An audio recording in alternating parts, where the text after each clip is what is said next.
election. A vote for me is a vote for a fresh approach from a different kind of candidate. I'm a St. Helier resident who is passionate about our environment, our community and our future. That's why I want to offer my energy, enthusiasm and experience as one of your representatives in the State's Assembly. I am a 50-year-old father and grandfather who worked for many years in print and broadcast journalism in Jersey. My personal experience of disability following a stroke 10 years ago has shown me the very best of Jersey as a community. But I know that we can do more. Richard Ronville, whose untimely death has caused this by-election, was an excellent deputy who understood the value of that community and worked tirelessly to support it.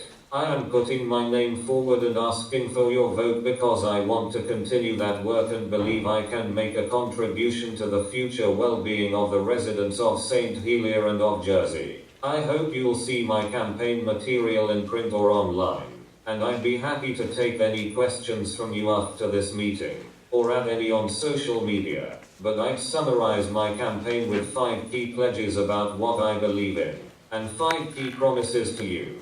My 5 key promises to you are: I'll take a proposal to the states to take GST off food. I'll fight development in this district that puts more pressure on parking and open spaces. I'll work hard to promote more cycle paths and traffic calming in the district. I'll work hard for you and answer your questions honestly. I'll propose a new hospital at Overdale or by combining the existing site with Parade Gardens. My 5 key pledges are about my principles and the priorities that are important to me. I believe in equality in society and I want to see Jersey continue to progress. I want education and training opportunities for all our young people to give them a fair chance. I believe in the importance of our natural and built environment for all of us. I want more affordable housing for young families struggling to get on the ladder.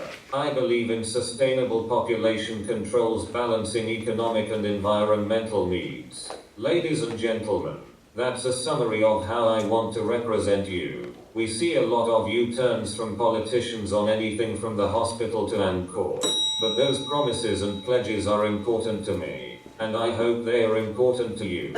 Above all, I'm standing because I think that our community deserves better from politicians. Please, when you're casting your vote in this by-election, consider voting for me, and Lewis, a fresh approach from a different kind of candidate. Well, I think the states treat pensioners rather like they do their property. They own the problem, but they don't want to spend any money on it. And I think this is something that needs addressing. Obviously, the amount of pension that gets paid out is probably one of the lowest in Europe. GST is a major problem. So when it comes down to it, the major problems that pensioners have are they may have increases in their pension, but they're very soon eaten up with increases in rent and increases in the cost of living. However, loneliness is one problem that certainly needs addressing as well. And that's something that I mentioned earlier, the Youth and Community Trust in St Helier is looking at in terms of getting some community centres opened, and I hope that will go some way to addressing that situation. As to the hospital, I think if you are realistic about this from a business point of view, you look at the first plan that was put up for these, what I call the Twin Towers, 150 feet in the air. That was a planning busting exercise, and if that had been passed and it was just a ridiculous plan, it would have increased the value of all the commercial property in St Helier, because suddenly there's an extra 40, 50 feet that they could put their buildings up. So maybe there was some financial incentives behind that. But it's clear, 2 planning inquiries and an awful lot of work, 20-odd million pounds wasted, 41 million pounds spent, and we've gone full circle. To me, the obvious example, and I've looked at it recently with a number of people, is the Overdale site. It's something that's crying out for investment. We've already got a hospital there. It's in the island plan that that's the sort of location it should be, and it's crying out for reinvestment. So rather than put it at Warwick Farm and then still have to spend money at Overdale, and then still have to spend money at Gloucester Street, Overdale's the solution, and then do something very sensible like social housing and a park with Gloucester Street. Thank you. Poverty is that it's particular people who suffer from it, and therefore the solutions have to be targeted. We can't look at pensioners as a single category It's those pensioners in need, those who need the protection, who need the targeting in terms of housing, in terms of income support, and in terms of social exclusion. So it's putting them into a network, providing that safety net, and ensuring that nobody falls through the cracks and nobody is forgotten. But it's not just about pensioners, it's about everyone who's suffering from poverty and social exclusion in this island. When it comes to the hospital, it's quite clear that there is no ideal site. Every site which has been considered has major problems. It just turns out that the Gloucester Street site appeared to have more evident problems to the Environment Minister than other ones. But basically it boils down to, it doesn't matter what anyone else thinks or what anyone else's preference is. None of the sites will meet the requirements of the island plan. So it all depends on what the Environment Minister will make an exception for. What the state should have done in the first place is to have passed a paving law to define the parameters within which a hospital, as an overriding priority for this island, would be acceptable, and then it would have, the site would have been identified to fit within those parameters, and we'd have known what we'd be working with. I'd like it to be in town, but we can't fit everything in town. A hospital can be somewhere else in the island. But it's always about that balance, about accessibility, affordability, practicality, but above all, it's about the health of our future. Large number of employees who work in the private sector. It's nice to be able to go out on strike, isn't it? But if you're working in the private sector, you'll be sacked if you don't turn up for work. And these are people who haven't had a pay rise for 10 years, just the same as civil servants. But I'm sure that amongst that cadre, there's some very deserving cases. I'm a carer at the moment for an elderly relative, and the nice lady who used to come round and help out announced recently she's going back to Birmingham. I said, why is that? She said, well, after I pay my rent, I've got hardly any money left over. So clearly, this is a major problem. Someone asked the number one issue. The number one issue for many people is keeping a roof over their heads and trying to find money that they can at least exist on when they're paying these vast rentals. But that all relates us back to what the fundamental issue is, which is a completely flawed economic growth policy and a population growth that doesn't even have a policy in place yet. They've only just started to think about it. Now, I don't particularly want to lump all the blame on particular civil servants. I don't know who organised the bloodless coup that appears to have taken place, where all the senior people appear to have been drafted in from the United Kingdom.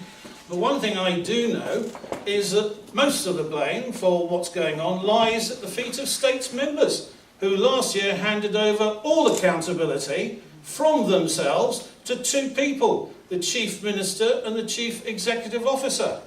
And it's the Chief Executive Officer who has all the advice coming to him from the entire civil service, and he advises the Chief Minister. I just need you to work out, who do you think is running the island? Thank you. He was once a very strong body and strong-minded man, and now he's like a child, which is really depressing and upsetting for us all at home. But this is what takes us as we become senior citizens and head towards the end. And my father is in end-of-life care. Cheer us up a bit, eh? Well, you know, he's in end-of-life care. He's going to go at some time, and as much as we love him, and this was my point before, that you know the whole pensioner system and St Helier House included, we can't afford to lose that space for people with dementia.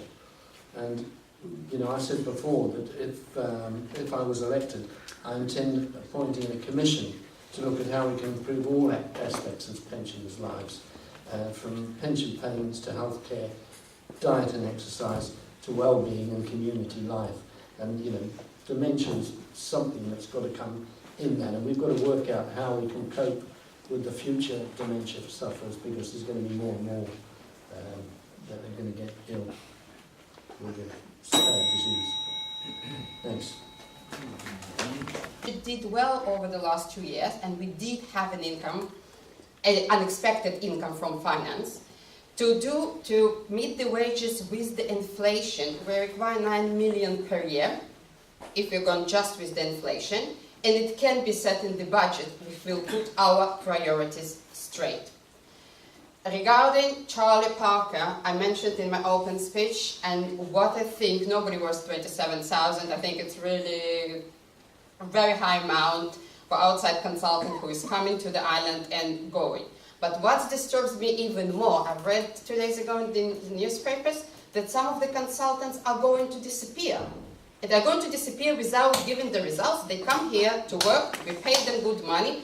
Give us at least results, give us numbers, give us strategy, where we are going, what we need to achieve within 2, 3, 4 years, where we'll find ourselves. So this is my answer about both pay rise and Charlie Parker. About main issue that facing the island, we can all say it's rent, it's environment, it's housing, it's hospital. But for me, who come from outside of the island, I'm 10 years on the island, I love this island. I fall in love with the island. I decided to stay here, and my daughter is going to grow here. I would like to see community. Together we are stronger. We're 100,000 people, but we are so divided and we are fighting. Let's try to get this social inclusion working and start to talk to each other, start to communicate and find common ground and move forward. With all other issues we can resolve through the right communication and working together. First and foremost, I think it's absolutely disgraceful that the care homes were, and this is specifically St Helier House, was allowed to deteriorate to such a level that now it's as far as I'm aware, it's actually now been closed. And the fact that once again our senior citizens seems to be on the last on the list of the agenda for our government, and we certainly need. You senior citizens have put into the system their entire lives, and the lack of respect and dignity that you're being given when you retire is outrageous, and it's certainly something that I will be looking into if I'm elected. Again, we spoke earlier about pension and poverty, and once again, we need to be looking at how we can support our senior citizens in a far more supportive way than we have been doing. And obviously those that I will be looking at social security reform in that respect, and obviously how we can support you in that manner. And also we need to look at our healthcare system to ensure, because dementia is actually going to be one of the biggest issues that we're going to be facing of our population, and we need to make sure that the facilities are there to be able to cater for our ageing populace, and specifically dementia as well. So I'll make sure that if I'm elected, that will be certainly a priority in healthcare. Thank you. Senior citizens is the fact that a lot of them are putting their health and their very lives at risk because they can't afford to go and see a GP. I think that's one of our biggest challenges that we have to address as a community. And I've put social security reform on my manifesto for this exact reason. I think we do a lot for children and for people with children, but not enough for the elderly and for disabled adults and their carers, and that's what we really need to focus on, in my opinion. So that would be my answer to the first question. For the second question, the hospital location. Well, okay, it's a bit dangerous, I suppose, to know all kinds of demands so early on. I don't think that Overdale is necessarily a good idea. In fact, I really don't think it's a good idea. I can't imagine you ever getting planning permission to build a structure more than 3 stories high on a hill that height, for the obvious fact that it would be visible from Alderney. Also, I think that the access to it is inadequate. I think the idea of smashing down senior citizens' houses to make way for a car park is abhorrent.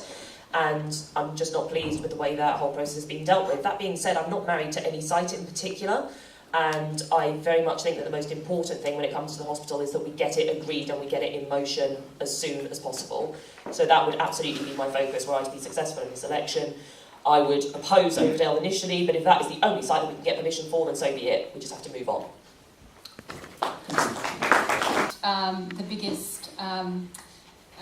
The biggest cost that pensioners face, it has to be around rent. So bringing forward some rent controls, I think, would help with that. Also, social security system needs to be there for those who are in need and to help people get back on their feet when they fall on hard times. I would oppose any further cuts to the income support budget, and also I want to protect additional programmes such as Pension Plus and the Pensioners' Christmas Bonus. I also would support any proposition that was brought forward to stop a GST on food. When it comes to the future hospital, building on the current site would cause too much disruption to services, and it's unfair on patients and staff. I would favour a town-based site that's easily accessible to emergency vehicles and public transport. And for me, there are currently two viable options, that being Overdale and the waterfront. I believe that business cases for both need to be assessed and that a decision needs to be made quickly, but not in haste.